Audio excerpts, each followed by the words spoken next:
الیہ ہدی الی صراط مستقیم، جو اس قرآن کی طرف لوگوں کو بلائے گا، کسی اور کو ہدایت ہو نہ ہو، اس کی ہدایت ہو گئی۔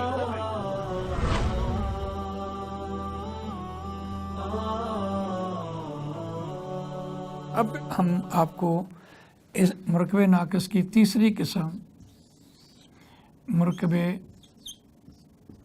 توصیفی سے آگاہ کرتے ہیں۔ مرکب توصیفی جیسے مرکب جاری کے دو جز بنے حرف جار اور مجرور، اور مرکب اضافی کے دو جز بنے مضاف اور مضاف الیہ، اسی طرح مرکب توصیفی کے بھی دو جز ہوتے ہیں۔ ایک جز ہوتا ہے موصوف اور ایک ہوتا ہے صفت۔ دلچسپ بات یہ ہے کہ صفت اگر ہو تو موصوف کا وجود ہوتا ہے، اور اگر صفت نہ ہو تو موصوف کا وجود نہیں ہوتا۔ پہلی بنیاد یہ ہے، موصوف جس کی صفت بیان ہو رہی ہے، اور صفت موصوف کی صفت ہوتی ہے۔ دیکھیے، ہم نے اب تک جو اسم کی حالتیں پڑھی تھیں مفرد اسم کے حوالے سے، حالت کے اعتبار سے فاعلی مفعول اضافی، وسعت کے اعتبار سے نکرہ معرفہ، عدد کے اعتبار سے واحد تثنیہ جمع، اور جنس کے اعتبار سے مذکر مؤنث۔ یہ 10 جزیات بنتے ہیں جن کو ہم ان میں دیکھتے ہیں۔ اردو میں ہمیشہ صفت پہلے آتی ہے، موصوف بعد میں آتا ہے، جیسا کہ ہم نے مرکب جاری میں پڑھا، جیسا کہ ہم نے مرکب اضافی میں پڑھا، اسی طرح ہم مرکب توصیفی میں بھی یہ پڑھتے ہیں۔ ہم کہتے ہیں نیک لڑکا،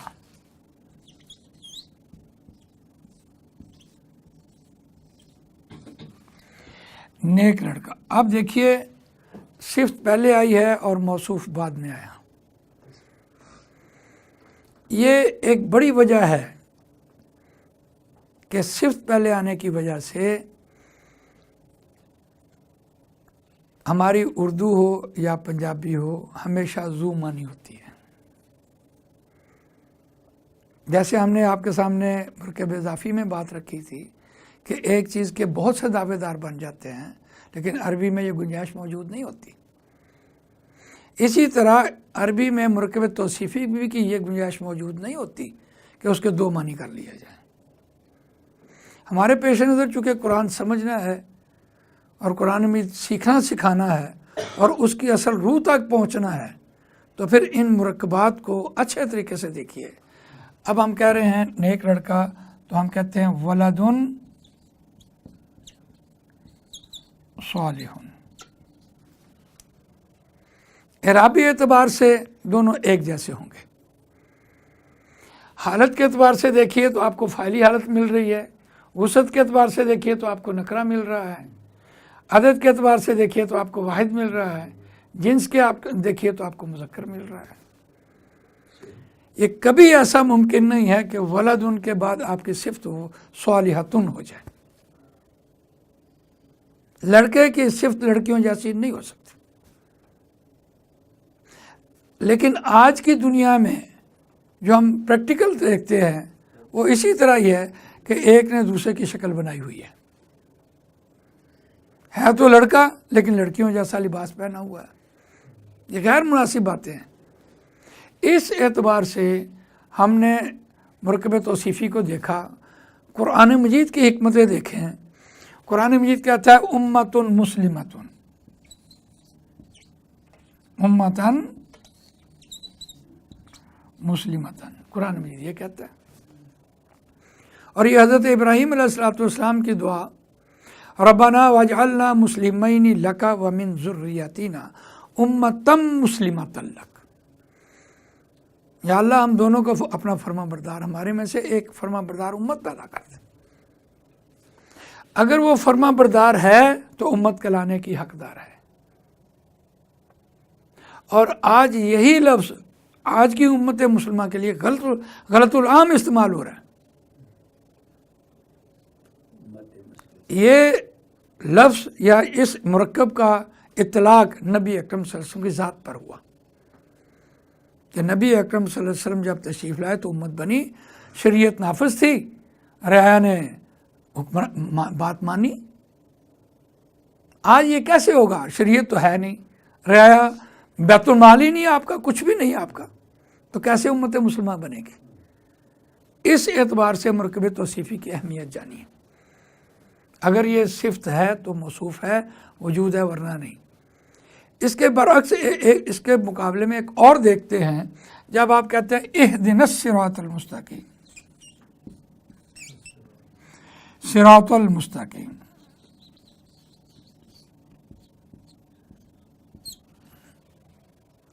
تو دیکھیے دونوں ہی معرفہ ہیں, دونوں حالت مفعولی میں ہیں. صراط راستہ ہمیشہ مونس ہوتا ہے, مستقیم اس کی صفت ہے.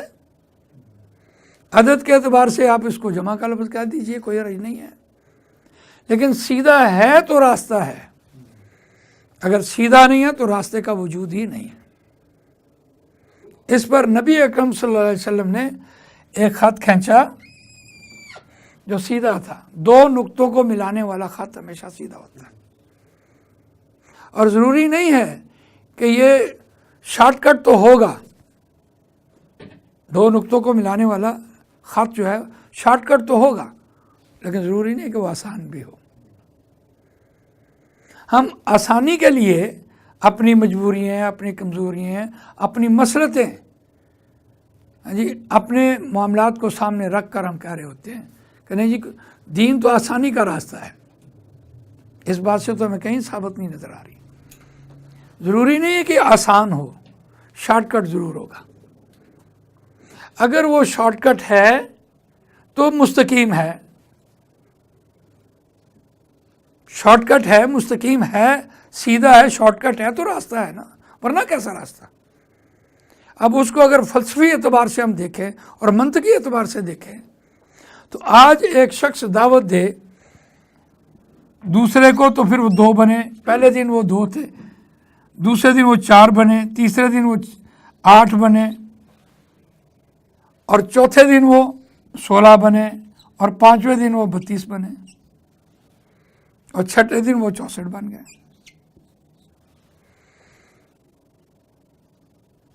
لیکن دعوت ہو نا, اس اعتبار سے ہم بار بار کہہ رہے ہوتے ہیں اہدنا الصراط المستقیم, یا اللہ میں سیدھا راستہ دکھانا. اگر ہم اس کی حکمت کو ہی نہیں سمجھتے تو ہم اس میں کیسے چلے جائیں گے؟ یہ ہمیں امت کو بھی اور خود بھی اس کو سمجھنا ہوگا کہ اس کی دعوت اتنی زود اثر دعوت ہے کہ پہلے دن آپ کسی کو دعوت دیں, اور اگر مخلص ہوں اور خالصتاً محنت آپ کی خالص ہو تو سیدھا راستہ ہو, قرآن مجید کا راستہ ہو, آپ مستقیم پر آئیں گے. تو یہ ہے مرکب توصیفی. 10 اعتبارات سے صفت جو ہے وہ موصوف کے تابع ہوتی ہے. ایسا ممکن نہیں ہے. اگر وہ جمع ہے تو جمع, اگر وہ موصوف جو ہے وہ تثنیہ ہے تو تثنیہ اس کی صفت آئے گی. لیکن اس میں ایک استثناء موجود ہے. استثناء کی بات ہم نے پہلے بھی کی تھی, اور وہ استثناء بہت ہی کمال ہے. دیکھیے استثناء کیا ہے؟ اگر موصوف غیر عاقل کی جمع مکسر ہو, اگر موصوف غیر عاقل کی جمع مکسر ہو, اگر موصوف غیر عاقل کی جمع مکسر ہو. یہاں پہلے غیر عاقل سمجھ لیں. عاقل مخلوقات انسان ہیں, جن ہیں اور فرشتے ہیں. عقل کیسے پیدا ہوتی ہے؟ عقل کہتے کس کو ہیں؟ عقل روزے سے پیدا ہوتی ہے. جب انسان کا منہ بند ہوتا ہے, اس نے روزہ رکھا ہوتا ہے, وہ باتھ روم میں جا کر بھی ایک گھونٹ پانی کا نہیں پیتا, تو وہ جو رکا ہوتا ہے، کھانے پینے سے رکا ہوتا ہے، ہر دم یہ خیال بھوک لگی ہوتی ہے، گرمی کا موسم ہوتا ہے تو یہ سوچ رہا ہوتا ہے، اس کی عقل کام کر رہی ہوتی ہے کہ میں کس کے ذریعے کس کا حکم مان کر میں خاموش بیٹھا ہوں، میں نہیں کھا پی رہا، تو اس سے وہ اللہ کی یاد تازہ ہو رہی ہوتی ہے۔ عقل سے انسان اللہ کی معرفت حاصل کرتا ہے، معرفت الہی کا ذریعہ ہی وہ بھوک ہے۔ جہاں اللہ کا وہ حکم مانا کہ کچھ نہیں کھایا پیا، تو اللہ کا یہ حکم بھی ہے کہ حرام ذریعے سے تم نے روزہ نہیں رکھنا، تو پھر عقل کی بات آئی کہ نہیں؟ تو پھر عقل والے کون ہیں؟ جو اپنا حلال رزق کھاتے ہیں، کسی کا مال نہیں کھاتے، وہ عقل والے نہیں ہوتے۔ اسی روزے کے مضمون میں ایک اور مضمون شامل کیا گیا، احل لکم لیلۃ الصیام الرفث الی نسائکم ہن لباس لکم وانتم لباس لہن۔ تمہاری عورتیں ہیں، تم اپنی عورتوں کے پاس جاؤ۔ روزے کے مضمون میں یہ بات شامل ہوئی۔ اس کا مطلب ہے کہ کسی عورت کی طرف دیکھنا ویسے ہی حرام ہے، عقل والا نہیں رہتا، عقل والا ہوتا ہی نہیں جب کسی کے مال کو دیکھ رہا ہوتا ہے۔ تو یہ میں آپ سے عرض کر رہا ہوں کہ غیر عاقل کون ہوتا ہے؟ اگر موصوف غیر عاقل کی جمع مکسر ہو، مثال کے طور پر اگر آپ کہہ رہے ہیں شجرن تو اشجارن، تو کیا ہوتا ہے؟ ہو تو صفت اس کی واحد مونس ہوتی ہے، ہو تو صفت واحد مونس ہوگی،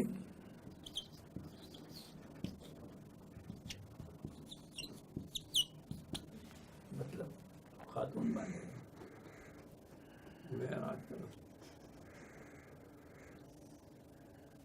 یہ عربی گرامر اگر سمجھ آ جائے، یعنی بہت سے عقل مندوں کی جو صفت ہے وہ ایک عورت ہے۔ ہم یہاں بیٹھے ہیں، اگر ایک عورت کی آواز ہمارے کان میں پڑ جائے تو ہمارے کان کھڑے ہو جائیں گے کہ ادھر کون ہے، غیر عقل ہو جائے۔ غیر عقل ہو جائے۔ عقل والے وہ اپنا مال ہی نہیں ہے، مال کے اعتبار سے دیکھیے، عورت کے حوالے سے دیکھیے، تو غیر عقل بنانے کے لیے ایک عورت کے کافی ہے۔ اب دیکھیے اگر آپ کہتے ہیں اشجارن طویلۃن، یہ اس کی صفت ہوگی، یہ اس کی اصولی طور پر اس قاعدے کی ایک استثناء ہے، یہ کہ لیکن یہ استثنائی صفت موصوف میں کیسے آئی ہے؟ عاقل کی وہ صفت ہی نہیں ہے کہ وہ کسی کے کمال کی طرف دیکھے، وہ بیوقوف ہوتا ہے، بے عقل انسان ہوتا ہے۔ اس کی انسان کی کمزوری یہاں بیان کر دی ہے قرآن نے۔ یعنی عربی گرامر یا عربی کے قاعدے ہم اس لیے نہیں پڑھ رہے کہ ہم کوئی مزہ لے رہے ہوں، اس سے امت کی اصلاح مطلوب ہے۔ اگر ہم قرآن مجید پڑھ رہے ہیں الا طعام واحد فادع لنا ربک یخرج لنا مما تنبت الارض من بقلها وقثائها، فقط ایک کھانے پر ہم اتفاق نہیں کرتے۔ اور جب آپ یہ کہہ رہے ہیں الرحمن الرحیم، تو یہ بھی مرکب توصیفی ہے۔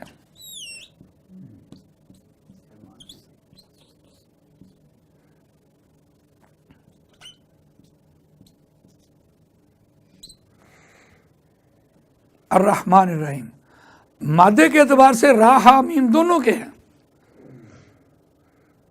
لیکن اس میں فالان، جولان، غضبان، سبحان یہ مادہ پایا جاتا ہے، جوش ولولہ پایا جاتا ہے۔ اللہ اس کائنات میں رزق دیتا ہے، چاہے ہندو ہو، سکھ ہو، عیسائی ہو، یہودی ہو، بدھ مت ہو، برہمن ہو، شودر ہو، کوئی بھی ہو، نافرمان ہو، کافر ہو، اس کو بھی رزق دیتا ہے، اس کی رحمانیت ہے۔ رحیمیت کیا ہے؟ کہ اللہ تعالیٰ آخرت میں بھی یہ نظام چلائے گا، لیکن جنتیوں کو دے گا، بغیر جنتیوں کو نہیں ملے گا، کافروں کو نہیں ملے گا۔ یہ اس کی رحیمیت ہے۔ رسول اللہ صلی اللہ علیہ وسلم نے فرمایا کہ اللہ تعالیٰ کو ہر کام وہ بہت پسند ہے، حجم کے اعتبار سے بلا شبہ تھوڑا ہو، لیکن وہ مستقل مزاجی سے ہو۔ اس میں دوام ہو تو یہ دوام ہے. اگر دوام ہے تو رحمان ہے. انسان تو دوام نہیں ہے، انسان نے تو مرنا ہے. لیکن جتنی دیر اس کو زندگی ملے، اگر وہ اس بات کو سمجھ لے اعوذ باللہ من الشیطان الرجیم بسم اللہ الرحمن الرحیم، میں شروع کرتا ہوں جی اللہ کے نام سے جو نہایت رحم کرنے والا رحیم ہے، مہربان ہے. تو اس اعتبار سے اس کو دیکھیے، یہ دونوں صفت موصوف بھی بنتے ہیں. ایک جگہ پر آ رہا ہوتا ہے قرآن مجید میں غفور حلیم. حلیم ہے تو بخشتا ہے. اگر انسان حلیم ہے تو معاف کرتا ہے. ہم اس کو اللہ کی دو صفتیں مانتے ہیں، لیکن اگر اس کو مرکبی توصیفی کے نظر میں دیکھیں تو اس میں اور ہی چاشنی ہوتی ہے. بردبار ہے تو بخش دیتا ہے، اگر بردبار نہیں ہے تو نہیں بخشتا. تو یہ مرکب توصیفی کے حوالے سے ہم نے دیکھا کہ یہ مضمون ہمارا. اب ہم اس کے بعد نیکسٹ مضمون دیکھیں گے مرکب ناقص کی چوتھی قسم. مرکب ناقص کی چوتھی قسم ہے مرکب اشاری. جیسے ہم نے مرکب جاری کے دو جز پڑھے، مرکب اضافی کے دو جز پڑھے، مرکب توصیفی کے دو جز پڑھے، اسی طرح مرکب اشاری کے بھی دو جز ہیں. اس کے دو جز ہیں، ایک ہے اس میں اشارہ، اس میں اشارہ، اور دوسرا ہے مشار الیہ.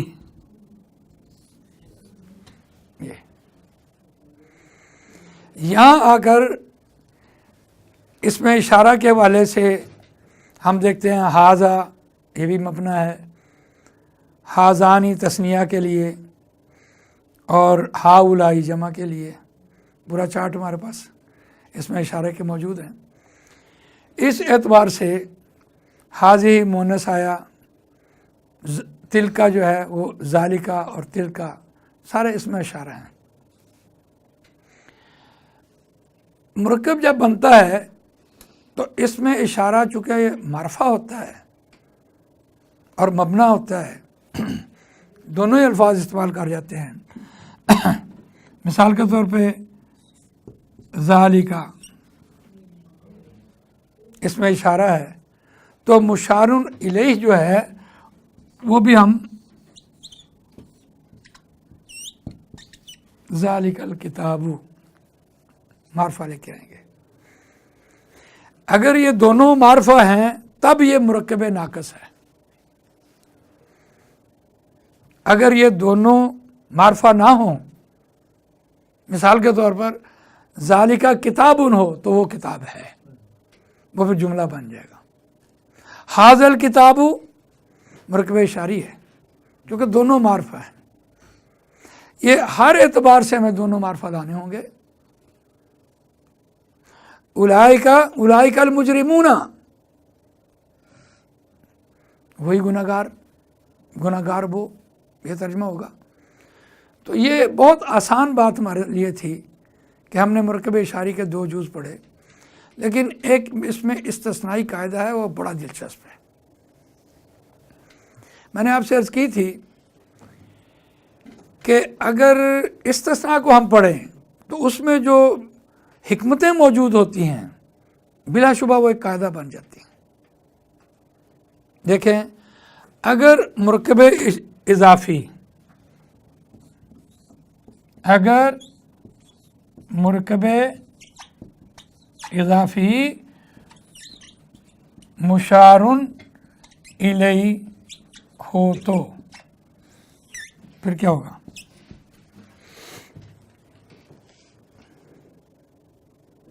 لیکن ہو وہ مرکب ناقص،